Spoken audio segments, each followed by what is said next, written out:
Hey everyone, just made it back from Worlds, and that's partially why there's been a little bit of a lag on the channel. I have lots of videos coming up that are going to be covering the new Dynasty cards for Dash. Thank you to everyone who came up and said hi while I was at the calling. That was really cool to get to meet all of you. Congratulations to everyone that made day 2 and progressed further on. I know one viewer of the channel and a somewhat local to my playing area, Nathan, was able to make top 8 with Reinar, which is super sick, so congratulations, man. Today we're going to jump into a small little deck tech for Dash using a Hyperdriver, but now with a new interesting addition to the list, which is going to be a generic, which is Art of War. Generics in Dash are something we typically stay away from. I'm not actually sure of the power level of this deck, but I have been testing a little bit on Thalgus and it has seemed pretty successful. The main reason why we're doing this is because of the new added support in Dynasty for Hyperdriver. The common line now is that you're going to be opening with a 0-cost boost attack and then using the 1 resource from Hyperdriver to play Art of War. This lets you essentially have more decisions over your cards, but also importantly, you can play a 0-cost into one of the new 1-for-5s with Jumpstart, which is on the same stat line as Zipper Hit and only costs 1 as long as the Hyperdriver is still out on the table. Art of War is a pretty aggressive card and really benefits lots of chain links. I don't think Dash utilizes the card as much as some other decks, but I think it actually still is pretty strong, especially if you're able to attack 3 or 4 times in one turn. Another cool addition to this deck list is going to be Crankshaft, or if it's banished to a boost cost, you put another counter on Hyperdriver. One more addition to this list is going to be BIOS update. We're going to run Teklovossen in the list. We're not going to run Spark or Core just because we're playing such a small curve style of deck. We really don't want to hit anything off Art of War that can't actually be an attack that we're playing. But BIOS update is pretty cool because it's able to cheat Teklovossen into play.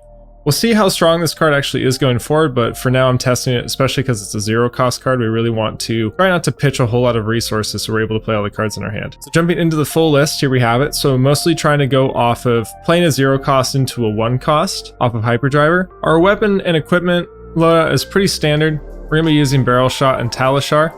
Barrel Shot if you're going first or if you're against a fatigue matchup, and Talishar going second, so that way you can pressure your opponent immediately with damage. Best of the first assist is going second into other aggressive matchups, and Visitronic Model I is of course for wizards. The biggest thing is that with Barrel Shot you're able to set up a lot of very big turns in this deck, especially with Art of War, and being able to end it with the barrel for 4 or 5 is really powerful. The most common play pattern of this deck is going to be trying to play a bunch of 0-cost boost attacks and then using your 1 floating resource from Hyperdriver to play either a 1-cost card or to banish to Foundry Heart to then play a 2-cost card. We're trying to sort of build out this version of mech that doesn't actually really need to pitch anything. We're trying to get really close to an all gas no brakes style of deck. Unfortunately, I don't think the support is nearly there yet. I think we need some more 0-cost boost attacks. We need some better payoffs, but for the most part, we're just going to be running mostly 0-cost to 1-cost cards. So that's going to be cards like your 0 to 60s and your T-Bones, but then we're going to have 1-cost cards like Zipper Hit or Jumpstart. And also with the new addition of Pulse Wave Harpoon is incredibly strong. But then we also have a couple 2-costs. We have Throttle just because the stat line is really good. But then we also have Overblast if you do have a hand that can pitch. And then also you have multiple boost cards. It's just a decent finisher. And we are running Maximum Velocity because it actually is pretty easy to your Maximum Velocity off actually because of the additional resource from Hyperdriver. That additional resource can be banished into Foundry Heart to turn it to 2 resources. So you'd actually be surprised how much more playable Maximum Velocity is if you're starting with Hyperdriver compared to Teklovossen. And then finally, of course, the spice to this list is going to be Art of War. Using that 1 resource after playing your 0-cost boost attack. Getting to play Art of War without needing to pitch a card from your hand gives you more, basically, agency over what you're going to banish and then draw 2 afterwards from. Now in testing, Art of War actually does perform pretty well. On average, it equals about 4 damage and is card neutral. So it's pretty common to see 20 plus damage hands if you're arsenaling Art of War or a card to set up Art of War basically. So 5-card hands with Art of War are usually around 20 damage if not more. And it's actually even more incredible when you're able to play Max Velocity in the same turn as an Art of War, because with a Goliath Gauntlet it comes in for 13.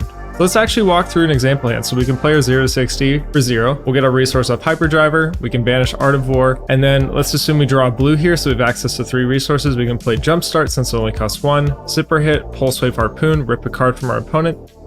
And then we've never closed the chain, so then we can play Barrel Shot. So this hand right here, Art of War is dealing 4 extra damage as all of these attacks are being buffed by 1. So it's actually a really, really powerful hand. And it's actually not that uncommon in this list if you're able to get the Art of War. Or we can substitute the end of this. Instead of Pulse Wave Harpoon, if we draw Maximum Velocity, we can close the chain, Bounty Heart, activate our Goliath Gauntlet, and then play Maximum Velocity for 13. Of course, the biggest downside is the fact it is a generic. You're often going to be using your Achilles accelerators as a way to buy you back in the game when you boost the first one. And if you boost the second one in the same game, it's really punishing. So there is going to be a little bit of inconsistency in the deck, but I think it is pretty fun. I've enjoyed playing it, and it's just one thing to try out with Dynasty releasing. As time goes on, we'll start to get more and more refined lists, but I thought I would just throw a fun one out there for you all to start tinkering with while I work on some other stuff. The general consensus for the previous list is that Pulse Wave Harpoon is just a great addition, so not a whole lot of surprises there. But anyway, until next time, thank you for watching.